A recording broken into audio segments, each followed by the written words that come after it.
বিশ্বের মানুষেরা, তোমরা যদি ইহকালে এবং পরকালে মুক্তি পেতে চাও তাহলে মুহাম্মদুর রাসূলুল্লাহর আদর্শকে অনুসরণ করো, রসুলের জীবনীকে তোমরা অনুসরণ করো। রসুলের জীবনীতে রয়েছে তোমাদের জন্য উত্তম নমুনা, কারণ রসুলের জিন্দিগিতে কোনো মিথ্যা কথা, আরো যখন মিথ্যা কথা। মহান চরিত্র কাকে বলে? আল্লাহু আকবার। এই চরিত্র একমাত্র রসুলের, কারণ জীবনে কাউকে গালি দিবে দূরের কথা, ওনাকে কেউ যদি আঘাত করছে রসুলের কাছে দেওয়া যায়, হলো আপনার মরণ হোক। মা আয়েশা বলেন, বেয়াদব, তোর মরণ হোক। রসুল বলেন, আয়েশা জীবনে কোনদিন কাউকে এমন শক্ত কথা বলবে না, আল্লাহ নম্র এবং ভদ্রকে ভালোবাসে। যেরকম ঠিক না, ঠিক না, আর যেরকম ঠিক না।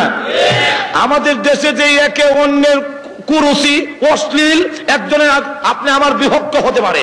আল্লাহ রসুলের চরিত্র হলো একজন তার প্রতিদ্বন্দ্বী যিনি, তার মোকাবেলা যিনি আছেন, তার প্রতিপক্ষ যিনি, সেই দুশ্মনকেও রসুল কোনোদিন গালি দেননি, রসুল কোনোদিন অশ্লীল কথা বলেননি। সুতরাং যদি আজকে আমাদের সর্বক্ষেত্রে রসুলকে অনুসরণ করা যায় তাহলে দেখা যাবে আমাদের মধ্যে যে একে অন্যের কাটা ছড়ি, একে অন্যের সাথে যে আচরণ, এটা থাকবে না। গোটা সমাজের মধ্যে শান্তি প্রতিষ্ঠিত হবে। যেরকম ঠিক না, ঠিক না ভাইরা আমার? হুজুর সাল্লাল্লাহু আলাইহি ওয়াসাল্লামের কাছে এক লোক টাকা পাবে, বলবো না অসুবিধা হচ্ছে নাকি? টাকা পাবে, রসুল তার কাছ থেকে কর্জ আনছিলেন, ঋণ আনছিলেন। মনে করেন দেওয়া হবে আজকে, যেমন শুক্রবার গেল, আগামী সোমবারে দেওয়া হবে। সে রবিবারে কি রসুলের গলার মধ্যে একটা চাদর পেঁচানো, চাদরের এক মাথার ধরে পিছন থেকে এমন জোরে টান দিল, রসুলের গলার হাসি লেগে গেছে। হাসি লাগছে বলে তো চেহারার রং পরিবর্তন হয়ে গেছে, আর চোখগুলো চোখের মধ্যে রক্ত জমে গেছে। রসুল পিছনের দিকে তাকায় দেখলেন হাওলাদার, ওহো তুমি আসছো, আচ্ছা ঠিক আছে। খলিফাতুল মুসলিমিন উমর রাগে গুসায় সহ্য করতে না পারে, বেয়াদব কোথাকার, রসুলের সামনে রসুলের পারমিশন ছাড়া আমরা কিছু করি না, আর না হয় আমি তোর দেহ থেকে মাথা এখন বিচ্ছিন্ন করে দিতাম। মজুর এখন ঠিক না? রসুলকে গালি দিলে সাহাবীরা ছেড়ে দিব? ছেড়ে দিবে? আল্লাহু আকবার।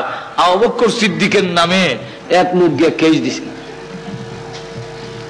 আবু বকর সিদ্দিকের নামে কেস, এক ইহুদি, হুজুর আপনার আবু বকর সিদ্দিক আমাকে চট দিয়েছে, আমি ড্রেনে পড়ে গেছি, এই দেখেন আমার চামড়া উঠে গেছে, এর জন্য বিচার প্রার্থী হইলাম। রসুল বলেন, নামটা ভুল করেছো, নামটা মনে হয় আবু বকর নয়, নামটা উমর হবে, কারণ চট দেওয়া উমরের কাম, আবু বকর করে চট দেয় না। ওই ইহুদি ডাক দিয়ে না, আমি আবু বকরও চিনি, ওমরও চিনি, আজকের শর্টটা আবু বকরই দিয়েছে। যদি দিয়ে থাকে, আর তুমি ইসলামিক কোডে বিচার দিয়েছো, ইসলামিক কোডে মুসলিম অমুসলিম এর মধ্যে কোনো তফাৎ নাই। নোটিশ গেল, আবু বকর তোমার নামে কেস হয়েছে। আবু বকর সিদ্দিক বলেন, আসসালামু আলাইকা ইয়া রাসূলুল্লাহ, ওই ইহুদিটাকে একটা চট দেওয়ানোর পারমিশন আমাকে দিন। রাসূল বলেন, আমি তো আগের চটটা বিশ্বাস করি নাই, কিন্তু এখনের কথায় বোঝা যায় আগের চটটা তুমি যে দিছো এতে কোনো সন্দেহ নাই। মাঝে এখন ঠিক না? যেই মাত্র এই কথা বলেছে এমনি আবু বকর বলেন, জি হুজুর আগের তো আমি দিছিলাম। তো তুমি তো জীবনে কোনোদিন গালি দাও না, কাউকে আঘাত করো না, আজকে তুমি কেন চট দিলে? আবু বকর সিদ্দিক বলেন, ইয়া রাসূলুল্লাহ, ইয়া হাবিবাল্লাহ, ওই যে যাকাত দেওয়ানোর আয়াত নাযিল হয়েছে, কর্জা দেওয়ানো, ইউকরিদুল্লাহ করদান হাসানা, আল্লাহ যে বলছেন আমাকে কর্জে হাসানা দাও, ঋণ দাও, আল্লাহ যে বলছেন আমারে দান করো, এইগুলো আয়াত নাযিল হওয়ার পরে এই ইহুদিটা আর একটা ইহুদির কাছে আমাকে শোনায়া বলে, জোরে জোরে বলে, এতদিন জানতাম মুহাম্মদ আব্দুল্লাহর বেটা, মুহাম্মদ হলো দরিদ্র ফকির, আর এখন থেকে যে আয়াত নাযিল হচ্ছে এতে বোঝা যায় মুহাম্মদের আল্লাহ ফকির, আমরা হইলাম ধনী। জোরে কন্যা নাউযুবিল্লাহ। আবু বকর সিদ্দিক বলেন, ইয়া রাসূলুল্লাহ, ইয়া হাবিবাল্লাহ, আমার সামনে আমার আল্লাহকে ফকির বলে গালি দিবে, আমার সামনে আমার নবীজিকে ফকির বলে গালি দিবে, আর আমি সহ্য করবো, তা ইমানদার লক্ষণ হতে পারে না। সত্যিকারের উম্মত যদি হয়ে থাকে, রাসূলের বিরুদ্ধে কোনো কথা যদি হয়, ইসলামের বিরুদ্ধে যদি কোনো কথা হয়, আর রক্ত দেওয়ার জন্য রাজপথে যদি চাপায়া পড়ে, সে সত্যিকারের আশিকে রাসূল। যেরকম ঠিক না, ঠিক না? আরো যেরকম ঠিক না? কোথাও কোনো হাউজি বাম্পার এক্সিবিশন, কোন জুয়া এবং অন্যায় মদের আড্ডাখানা যদি বসে, আর আপনি যদি নীরব ভূমিকা পালন করেন, সেখানে আশিক রাসূল হতে পারেন না। যেরকম ঠিক না, ঠিক না? অন্যায়ের প্রতিবাদে যারা গর্জে উঠে যে আল্লাহ রসুলকে আমি ভালোবাসি, সুতরাং আল্লাহ রসুল ওইগুলো পছন্দ করেন নাই, আমি পছন্দ করি না। যেরকম ঠিক না? হ্যাঁ, আমার লক্ষ্য করে দেখুন, আবু বকর সিদ্দিক কয় আমার কাফেররা বহু গালি দিছে, আমার কলিজার টুকরা আদরের সন্তান হযরত আয়েশার উপরে ওরা জিনার তহমত উঠাইয়া দিয়েছে, কিন্তু আমি সহ্য করেছি, গালি দেইনি, পর্দা। কিন্তু রসুলকে দিলে যেরকম ঠিক না? তাই নাকি? গালি দিছে আল্লাহ এবং তো রসুলকে। এই ইহুদি, আচ্ছা আমার না ওই গালি দিলে, কিন্তু আল্লাহর মধ্যে তো কোনো ইখতিলাফ নাই, আল্লাহ তো তোমরা যেরকম ঠিক না? ইহুদিরা কি আল্লাহ মানে না? আর তুই যখন মানে না, তো ইহুদি তুমি তো আল্লাহ মানো, আল্লাহ কি ফকির বললে কেন? এমনি সেই ইহুদি লোকটা তারা কয়, ওগো আল্লাহর নবী, আমি জীবনে আল্লাহকে গালি দিই না, আল্লাহকে গালি দিব আমি কি পাগল নাকি? রাসূল বলেন, আবু বকর তুমি বলতেছো গালি দিয়েছে, সে বলে গালি দেয় নাই। এখন এই যে ইখতিলাফ লাগলো, এখন তো কোর্টে কেস হয়ে গেছে। আবু বকর সিদ্দিক বলেন, হুজুর আমার নাম যে শেহদা সিদ্দিক উপাধি, যার অর্থ হলো চিরন্তন সত্যবাদী, এটা আল্লাহর পক্ষ থেকে তো আমার লাগানো হয়েছে। আপনি তো জানেন আমি মিথ্যা বলি না। রাসূল বলেন, খুব জানি, খুব জানি তুমি মিথ্যা বলো না, কিন্তু কোর্ট তো এই সিদ্দিক দিয়ে চলে না, কোর্ট তো নীতিমালা আছে। যেরকম ঠিক না? কোর্টের ইসলামী কোর্টের বিধান হলো আল বাইয়িনাতু আলাল মুদ্দাই ওয়াল ইয়ামিনু আলা মান আনকার। ইসলামী কোর্টের নীতিমালা হলো যে নাকি বাদী হবে তার পক্ষে দুজন সাক্ষী উপস্থাপন করতে হবে, বিবাদীর উপর দুজন সাক্ষী লাগবে। তোমার আর যদি সাক্ষী না থাকে, বিবাদী বলবো আল্লাহর কসম আমি করি নাই, কেস ডিসমিস, এখন তুমি সাক্ষী উপস্থাপন করো। কয় হুজুর আমার সাক্ষী নাই, কিন্তু ঘটনা সত্য। ঘটনা সত্য কি সাক্ষী নালে তো ঘটনা তোরা মানতে হবে না। তখন কয় হুজুর সাক্ষী নাই, এখন যদি আপনি আমাকে, আমি আল্লাহ এবং তার রাসূলের ভালোবাসার প্রমাণ দেখাইছি, এখন যদি এতে আমার ফাঁসির কাস্টে ঝুলতে হয়, 1000 বার আমি রাজি আছি। রাসূল বলেন, রাজি থাকলে প্রস্তুত হও, তোমার বিপক্ষেই আমি রায় দেব। তুমি তাকে চর দিয়েছো, চরের বদলা চর। আবু বকর সিদ্দিকের বিরুদ্ধে চরের রায় হয়ে যাবে, যে একটা চর আবু বকর দেওয়া হবে, এই ইহুদি আর একটা চর তাকে দিয়ে দিবেন, এই পরিমাণ বড়। আল্লাহু আকবার। এমনি শুনে জিবরাইল আসার ঘন্টার আওয়াজ শোনা যায়। ঘুমাই গেছেন তো, সুবহানাল্লাহর আওয়াজ নাই। আরো যে চিৎকার দিয়ে বলেন সুবহানাল্লাহ। যেই মাত্র দেখা যায় জিবরাইল আসতেছে, রাসূল বলেন অপেক্ষা করো, এই মুহূর্তে জিবরাইল আসে কেন? নিশ্চয় আবু বকরের পক্ষে, আল্লাহর পক্ষের কোন সিদ্ধান্ত আসতে পারে। হুজুর আপনার কানে কানে বলে আবু বকর সিদ্দিকের বিরুদ্ধে রায় দেওয়ার আগে আল্লাহ রাব্বুল আলামিনের কোরআনের আয়াতটা আগে শুনুন, তারপরে রায় দিবেন। সুবহানাল্লাহ বলবেন না? আবু বকর সিদ্দিকের পক্ষে আল্লাহ কোরআনের আয়াত নাযিল করেছেন, লাকাদ সামিআল্লাহু কাওলাল্লাযীনা ক্বালু ইন্নাল্লাহা ফাকীরুন ওয়া নাহনু আগনিয়া। হ্যাঁ নবী, আবু বকর সিদ্দিকের দুনিয়ার কোন সাক্ষী না থাকলেও আমি স্বয়ং আল্লাহ আবু বকরের পক্ষে সাক্ষী হয়ে গেলাম। এই ইহুদি যে আল্লাহকে ফকির বলে গালি দিয়েছেন, আল্লাহ বলেন লাকাদ লাম তাকিদ, এটা আরবিতে আবার গ্রামার আছে। লাম তাকিদ অর্থাৎ নিশ্চয়তাবোধক শব্দ আল্লাহ ব্যবহার করলেন একবার, এরপরে আবার বলেন কাদ তাকিদ, এরপরে লাকাদ সামি আল্লাহ, দুইবার আল্লাহ নিশ্চয় নিশ্চয় আল্লাহ শ্রবণ করেছেন তাদের কথা। কাদের কথা? যারা বলছেন আল্লাযীনা ক্বালু ইন্নাল্লাহা ফাকিরুন, নিশ্চয়ই আল্লাহ ফকির, ওয়া নাহনু আগনিয়া, আমরা হইলাম ধনী। এই কথা যে বলছেন আল্লাহ কুদ্দুতি কান দিয়া শুনছেন। এখন আপনি কেমনে রায় দিবেন, এটা আপনার ব্যাপার। রাসূল বলেন কিরে ইহুদি আগে দিন না করছিল, আমাদের আল্লাহ কয় গালি দিছ। আমি কি আর জানি আমার নামে যেমন আয়াত নাযিল হইব। চিন্তা করেন কি পরিমাণ বাটপার। এখন চিন্তা ব্যাপারটা হলো সাহাবায়ে কেরাম তাদের ভালোবাসা আর মহব্বত এমন যে নিজের প্রাণ দিতে পারে রাসূলের ইজ্জত নষ্ট হতে দিতে, আরো যখন দিতে সব কিছু দিতে পারি, কিন্তু রাসূলকে ছাড়তে পারি। আল্লাহু আকবার। সাহাবায়ে কেরাম মা ছাড়তে রাজি, বাবা ছাড়তে রাজি, আত্মীয় স্বজন ছাড়তে রাজি, কিন্তু নবীজি ছাড়তে রাজি না। যুদ্ধের হিজরতের সময় মক্কা থেকে মদিনায় যায় এক সাহাবী, ওনার নাম আবু সালমা। উনি সন্তান আসছিল এবং সে গোষ্ঠীর লোকেরা সন্তান আটকাই দিছে, আর শ্বশুর গোষ্ঠীর লোকেরা ওনার বউ নিয়ে গেছে। উনি দ্বারা কাফেরেরা, তোমরা মনে করছো আমার বউ নিয়ে গেলে, আমার সন্তান নিয়ে গেলে আমি মদিনায় হিজরত করব না, ধন সম্পদ যা আছে সব মদিনায় রেখে আসছি। আর এখনের কথা হলো, শোনো, এখন কথা হলো যে আমার সন্তান আটকাই দিয়েছো, আমার স্ত্রী আটকাই দিয়েছো, তোমরা জানো না আল্লাহর রাসূলকে যে আমরা কত ভালোবাসি।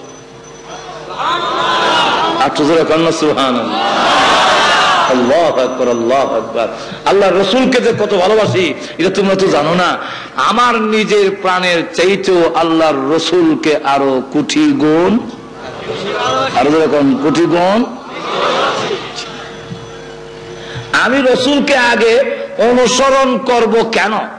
রাসূলের জীবন আদর্শ আমার অনুসরণ করুন, এবং এটা করলে আমি কেন করব, কেন করতাম, এটার বিস্তারিত আলোচনা আগে বলছি, সময় নাই। এক নম্বরটা হলো রাসূলের চরিত্রটা হলো মহান চরিত্র, যার চরিত্রের মধ্যে কোনো কলঙ্কের দাগ নাই, মিথ্যা নাই, ধোঁকা নাই, বাটপারি নাই, এবং যার কাছে আসলে একটা লোক এমন হয় যে জীবনের জন্য ভালো হয়ে যায়, তাম পৃথিবীর মধ্যে সবচেয়ে শ্রেষ্ঠ মানুষ হিসাবে ঘোষণা হয়ে যায়। যেরকম ঠিক না? তাহলে এক নম্বর, আর বিস্তারিত বলতে গেলে তো অনেক লম্বা সময় লাগবে। এক নম্বর হলো ওয়া ইন্নাকা লাআলা খুলুকিন আযীম। আল্লাহ রাব্বুল আলামিন হলেন আমার রাসূলের সার্টিফিকেট আমি দিলাম। পৃথিবীর কোন নেতা, কোন মহান ব্যক্তিত্ব যারা বড় বড় লোক আছে, এরা কারো আল্লাহর পক্ষের সার্টিফিকেট নাই, কিন্তু রাসূলের পক্ষে আল্লাহ রাব্বুল আলামিন সার্টিফিকেট দেন। আমার রাসূল হলো মহান চরিত্রের অধিকারী। যেই ঘটনাটা বলতে চাইছি আমি দেখো এলাই, মনে আছে তো আপনাদের? সেটা বলি। ওই যে উমর বললো যে রাসূল যদি না থাকতো সব দিয়ে দাঁত ফেলা দিলাম বলে, যেরকম ঠিক না? তো রাসূল বলেন না ওমর, তার দেওয়ার তারিখ হলো সোমবার, একদিন আগে এলে অসুবিধা কি? তুমি তাকে যে দমক দিছো এই জন্যে তুমি তাকে টাকাটা তো দিবাই, বাইতুল মালে আমার কুষাগারে যদি মাল থাকে, ফান্ডের টাকা তাকে দিয়ে দাও। আর তুমি যে পাওনাদারকে ধমক দিলা এই জন্য আরো 200 দিরহাম জরিমানা দিও। লোকটা সাথে করে নিয়ে গেল, বলতেছে যে এই নাও তোমার পাওনা টাকা, আর এই নাও রাসূল যে বলছেন আরো 200 টাকা, আমি জরিমানা দিলাম, পাওনাদারের কেন ধমক দিলাম? লোকটা টাকা নেওয়ার জন্য আসি নাই,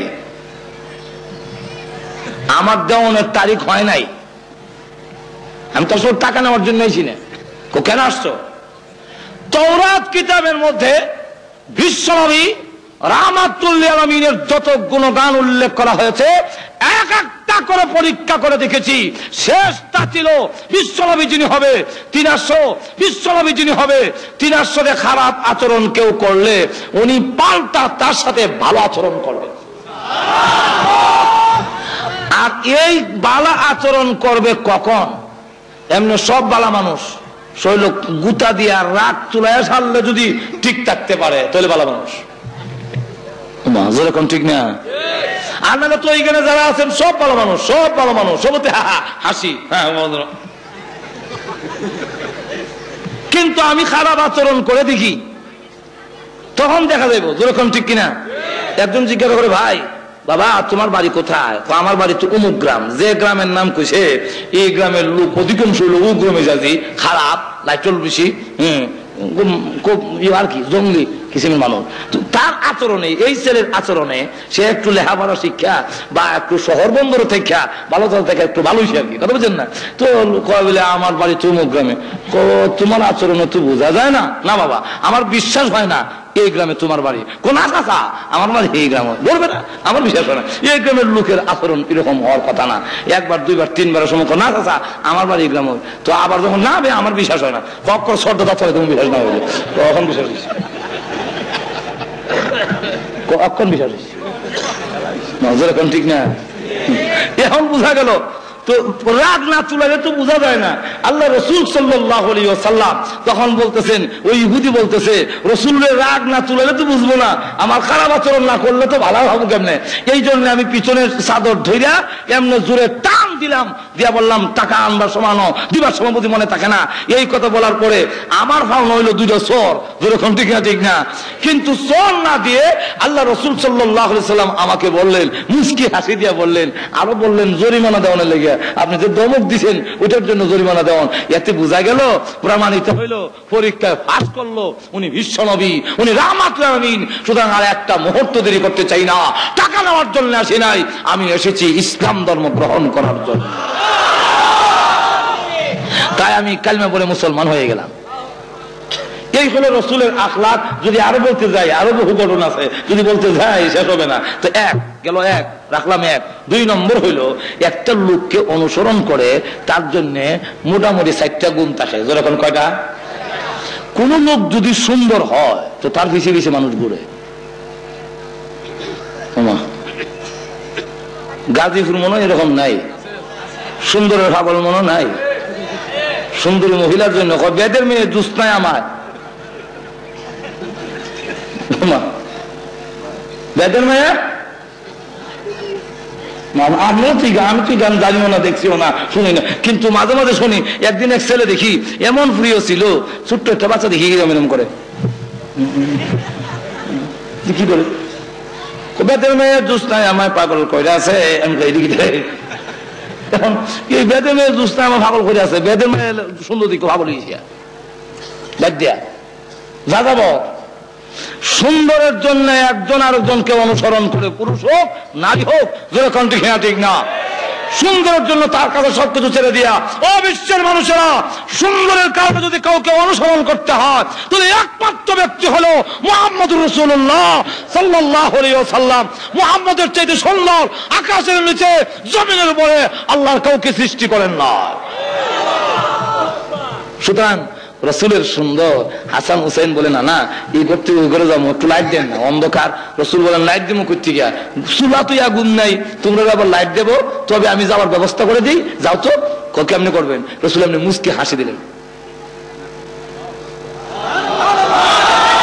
যে মাত্র মুস্কি হাসি দিছেন, হাসান হুসাইন রাদিয়াল্লাহু আনহুমা বলেন যে আমরা এই ঘর থেকে ওই ঘরে আলুর মাঝখান দিয়ে দৌড়ে চলে গেছি। আকাশে বিদ্যুৎ চমকাইলে যেভাবে জিলহি দিলে যেভাবে অন্ধকার দূরীভূত হয়, নানার দাঁত মোবারক যখন বের হয়েছে বোঝা গেল আকাশে বিদ্যুৎ চমকাচ্ছে। কোন মানুষ সুন্দর ঠিকই, কিন্তু চোখটি বিলাই চোখ, যেমন টনি। কোন মানুষ সাদা ঠিকই, কিন্তু দেখতে বানরের মতো, যেমন বুশ। যেরকম ঠিক না ঠিক না। কোন মানুষ আমরা দলা ঠিকই, তা দলা দেখেছি আমি দেশ। কোন মানুষ দলা ঠিকই, কিন্তু তার গাল চাবার ভিত্তে ঢুকিয়া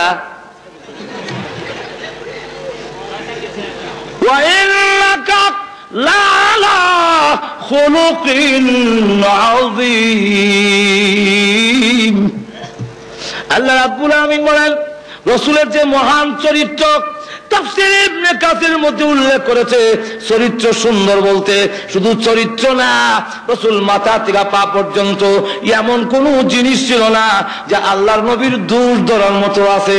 এজন্য শামাইলে তিরমিজির মধ্যে উল্লেখ করেছে আল্লাহর রাসূল লম্বাও ছিলেন না, বাটিও ছিলেন না, কারণ লম্বা হইলেও দোষ, বাট্টা হইলেও দোষ।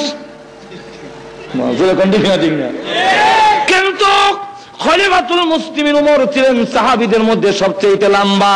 রাসূল যখন ওমরের সাথে থাকতেন, ওমর যখন রাসূলের পাশে গিয়ে দাঁড়াতেন, তখন লোকেরা তাকায়া দেখে ওমরের মাথার উপরে রাহমাতুল লিল আলামিনের মাথা দেখা যায়। কারণ হলো আবার যদি কেউ দুজন আডে আর একজন যদি বাড়ি হয়, কোন মন্ত্রী যদি এমনি আডে, আমরা দেশের কত কই, আমরা দেশের যে প্রতিমন্ত্রী, ভূমি প্রতিমন্ত্রী, উনি যদি আনে এই নয় বেটা ছুটু যেরকম ঠিক না, যেরকম ঠিক না। এখন রসুল যদি আবার উমরের মাথা নিচে থাকে, রসুলের মাথা, তো লোকেরা করবো ওই দেখো মোহাম্মদের মাথা থেকে নিচে। এই জন্য এটা ছিল মৌজেজা, যত লম্বাই আসুক রসুলের সামনে রসুল বড় হয়ে যেত। আবার মাপলে দেখা যায় লম্বা তো করে না, বাচ্চা তো করে না। আল্লাহু আকবার। এখন যদি এগুলো বলতে যায় অনেক লম্বা সময় দরকার, তো এক নম্বর হলো সুন্দরের কারণে যদি অনুসরণ করো, আল্লাহু আকবার, দুইটা সুন্দরের ওয়াজ করলো তুই যথেষ্ট। দাঁত মোবারকের কথা বললাম আর চেহারা মোবারকের কথা। কোন স্ত্রী যদি স্বামীকে সুন্দর বলে, আসল সুন্দর যেরকম ঠিক না। জামাই যদি ফির হয় তো জামাইরে বড় ফির করতে রাজি না। এক লোক ফির, তার স্ত্রী বলতেছে যে আমরা তো ফির ঠিক হই, কিন্তু ওই বাড়ির যে ফির উনি বড় ফির। কেমনি বুঝছো? দেখছি উপর দিয়ে যায় সময় উড়াল দিয়া যায়, এক দেশ থেকে আরেক দেশে উড়াল দিয়ে চলে যায়। তোর স্বামী বলতেছে না, এই ফির তো আমি ছিলাম। তুমি আসলা বলে এর লেগে দেখছি কমরটা একটু বাঁকা। সে কেন তো স্বামীকে খুব তাড়াতাড়ি একটা মানে না, কিন্তু মা রাদিয়াল্লাহু আনহা বলেন আমার স্বামী রাহমাতুল আমিন এত সুন্দর।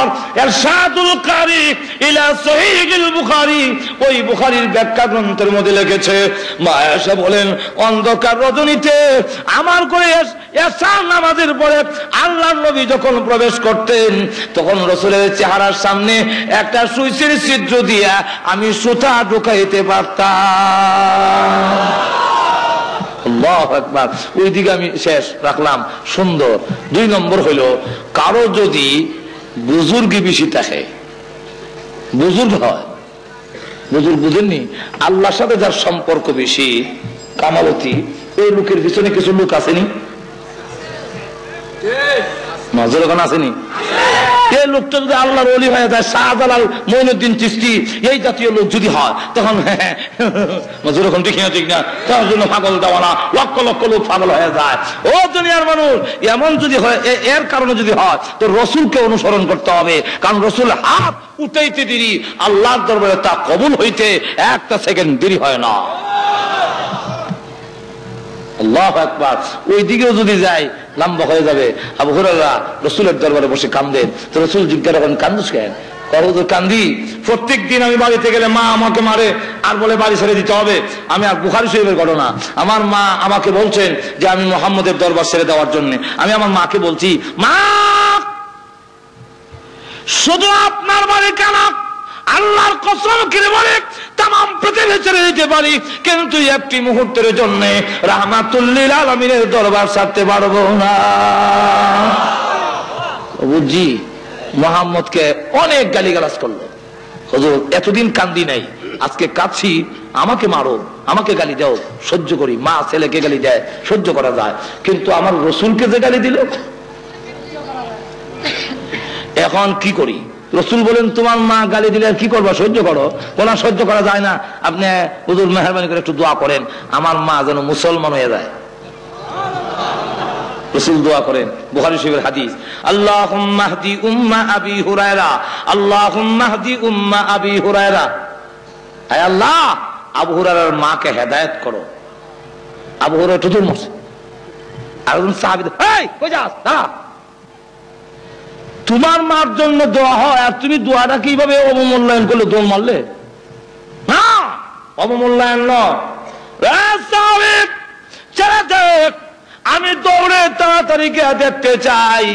আমি আগে বাড়িতে গেলাম না, রাহমাতুল লিল আলামিনের দোয়া আমার আগে বাড়িতে পৌঁছে গেছে। কোনটা আগে গেল একটু দেখতে চাই। আবু হুরায়রা বলেন, দৌড়ে গেলাম বাড়িতে, গিয়া দরজা নক করলাম। যখন নাকি করাইলাম না, এমনি বলেন আবু হুরায়রার মা, লক্ষ্মীমণি, জাদুমণি, কলিজার টুকরা, আদরের সন্তান আবু হুরায়রা, সব একটু দাঁড়া। সুবহানাল্লাহ বলবেন না? আবু হুরায়রা বলেন, প্রতিদিন গেটের সামনে আসলে বলে আগে ক মুহাম্মদের দরবার ছাড়বে কিনা, না ওই গেট খুলবো না। আর আজকে কয় লক্ষ্মীমণি, জাদুমণি, কলিজার টুকরা, আদরের সন্তান, একটু দাঁড়াও, তোমার জন্য দরজা খুলে দিচ্ছি।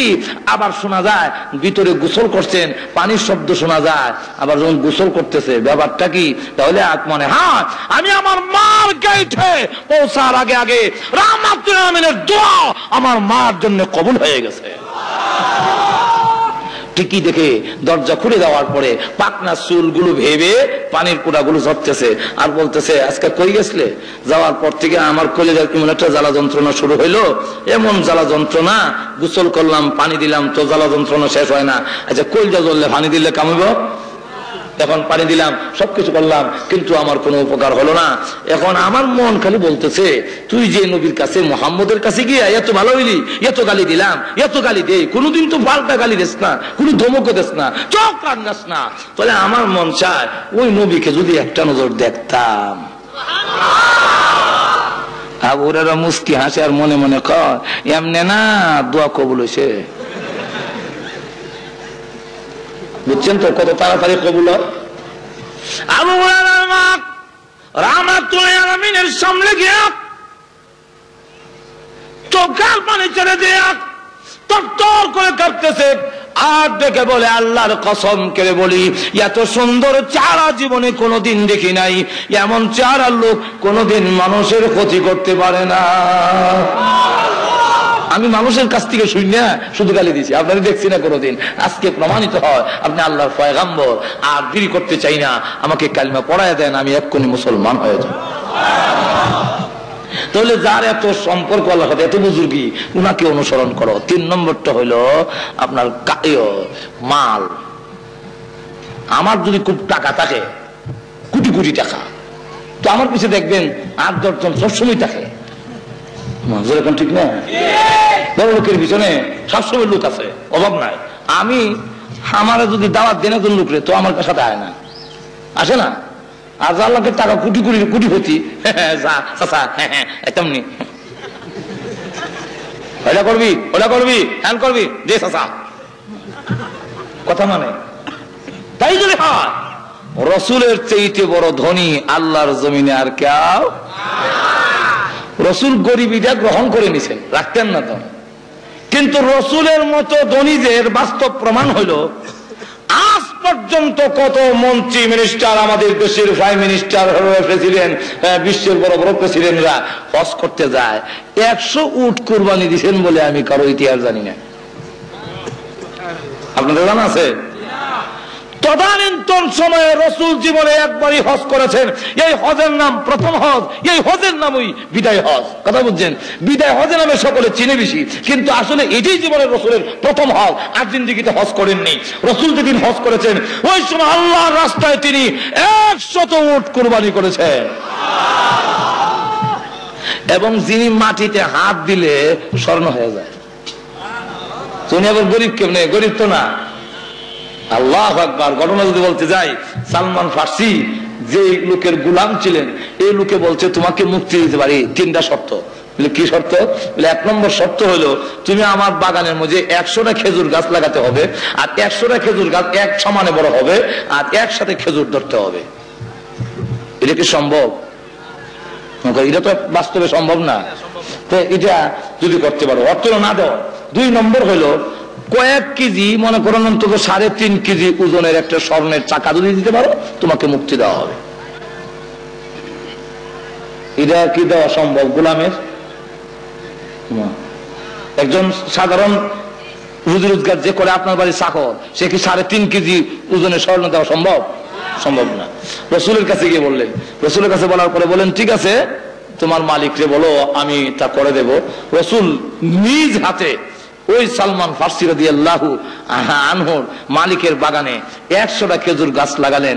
আর এই খেজুর গাছ একসাথে বড় হতে লাগলো, একসাথে ফল ধরলো, একসাথে খেজুর ধরছে, একসাথে পাকছে। এই খেজুরের বাগানে এখনো খেজুর আছে। কথা বুঝছেন? এখনো এটার খেজুরের দাম হলো সৌদি আরবে এই খেজুর কিনতে গেলে বাংলাদেশের 1500 টাকা কেজি পড়ে। আমি আনছিলাম কিছু খেজুর। এই খেজুর গাছগুলো এখনো আছে, খেজুর গাছ। এখন দেখা যাক যে অবস্থাটা হলো, এরপরে এক রসুলের দরবারে একটা ডিম পরিমাণ আল্লাহু আকবার, একটা ডিমের সমান স্বর্ণ হাদিয়া আসছে। রসুল বলেন সালমান নাও এই ডিম নিয়ে যাও, তোমার মালিককে গিয়ে বলো স্বর্ণ দিলাম। হুজুর উনি চাইছেন 3.5 কেজি, আর আমি যে একটা ডিম, এটা তো মনে হয় না মানে 1 ফুয়া হইল, মানবে না। নাও না, আল্লাহ বরকত দিতে পারে, ওজন দিয়ে দেখো না, যদি না হয় তো দেওয়া হবে। রসুলের হাতের বরকতে এমন হয়ে গেল যে একটা ডিম পরিমাণ যখন স্বর্ণ ওজন দেওয়া হয়েছে, দেখা যায় 3.5 কেজির চাইতে বেশি। রসুলের হাতের বরকত লাগলে ওইদিকে আমি যাব না। তো গেল 3 নম্বর। এই 3 নম্বর, তারপরে 4 নম্বরটা হলো ইহসান, অনুগ্রহ। যদি কারো প্রতি কারো অনুগ্রহ থাকে, আমি যদি কাউকে 100 টাকা কথা মানতে বাধ্য থাকে, না ঠিক না? আমাকে ভোট দিবা না তো কাকে দিবা? রাস্তাঘাটটা খেলা করছে, গাজীপুর থেকে কি ঢাকার দিকে রাস্তাটা তোমরা ভালো করে বাস ধরে যেতে পারতা? এই রাস্তা আমি করছি, সুতরাং আমাকে ভোট দিতে হবে। কারণ এমন কিছু দেখায়। ইহসান, অনুগ্রহ যদি কারো প্রতি কারো থাকে, তখন সে তার কথা মানতে মানুষে বাধ্য হয়। আল্লাহর রসুলের অনুগ্রহ আমাদের প্রতি আসেনি না নাই? আরো জোর বলুন, আসেনি না নাই? সুতরাং তাকে তার জীবন আদর্শ অনুসরণ করতে হবে। এখন আসুন, আরো বলতে গেলে আরো অনেক কারণ। মোটামুটি কথা হলো, শেষ কথাটা আমি বলে ফেলি। বহু উলামায়ে কেরাম এখানে উপস্থিত আছেন, আমি লম্বা সময় ওয়াজ করা এটা আমার অভ্যাস নেই এইভাবে। আর আরেকজনকে বসে রেখে ওয়াজ করা নিয়ে দাওয়াতি মেহমান, এবার আমি মাইক লইলে আমার সারলাম না। কারণ এই ওয়াজ করতে করতে ডেলি 2টা-3টা পর্যন্ত করণ লাগে। ওয়াজের তো শখও নাই যে ওয়াজ করতে হবে। আর এই উলামায়ে কেরাম অন্য দাওয়াতি মেহমান বসায় রেখে লম্বা ওয়াজ করা, ওনারা আরাম করতো তাও একটা কথা ছিল, আর ওনাদেরকে বসায় রেখে ওয়াজ করে একটা বেয়াদবি বলে বোঝা যায়। এই জন্য আমি আল্লাহ মানা করে শেষ কথাটা বলতে চাই। আমরা পৃথিবীতে যত নেতা, যাদেরকে অনুসরণ করা যায়, এমন লোককে যদি অনুসরণ করেন, কিয়ামতের মাঠে পাওয়া যাইবে তো? বুশকে অনুসরণ করলে, টনিকে, আচ্ছা আমরা দেশই করে বলি, রাগ হইয়েন না, বঙ্গবন্ধু শেখ মুজিবুর রহমান, তারপরে জিয়াউর রহমান, তারপরে আমরা এরশাদও যদি মারা যায়, কথাও জানি, এই যা আছে যতগুলো আছে, আমরাও মনে করেন আছি, আমরা তো কিয়ামতের মাঠে একজনেরও হাতটা পাওয়া যাবে না। যেটা কোন ঠিক না, ঠিক না? আরো যেটা কোন ঠিক খেলা। কিন্তু কিয়ামতের কঠিন ময়দানে সমস্ত নবীরা জান্নাতের দিকে চলে গেছেন, আল্লাহর ওয়াদা। আপনার মাসুম, হিসাব কিতাব নাই, আপনারা কোনো হিসাব নাই, জান আপনার গুনাহ নাই, আপনারা ব্যস্ত যান, সব ব্যস্ত গেছে। ইয়াদে জান্নাতের গেট লাগানো, হ্যাঁ জান্নাতের প্রহরীরা দরজা খুলে দাও, জান্নাতের ভিতরে প্রবেশ করব। কে আপনি পরিচয় দিন, আমি হলাম আদম নবী। দাঁড়ান, সময় হয় নাই, আবার ডাক দিয়েছে, কে আপনি পরিচয় দিন, আমি হলাম নূহ নবী। দাঁড়ান, সময় হয় নাই। আপনি কে? আমি হইলাম হযরত ইব্রাহিম নবী। দাঁড়ান, সময় হয় নাই। আপনি কে? আমি হইলাম হযরত মুসা নবী। দাঁড়ান, সময় হয় নাই। আবার ডাক দিয়েছে, কে আপনি পরিচয় দেন, আমি হইলাম ঈসা নবী। দাঁড়ান, সময় হয় নাই। কি ব্যাপার? আদম আলাইহিস সালাম থেকে ঈসা পর্যন্ত বললাম, সকলে খালি কবে সময় না, সময় কোন দিন হবে? এমনি জান্নাতের প্রহরীরা ডাক দেয়া বলে, যত নাম শুনি আদম শুনি, নূহ শুনি, ইব্রাহিম, মুসা, ঈসা নবী শুনি, মুহাম্মদ নাম শুনি না কেন?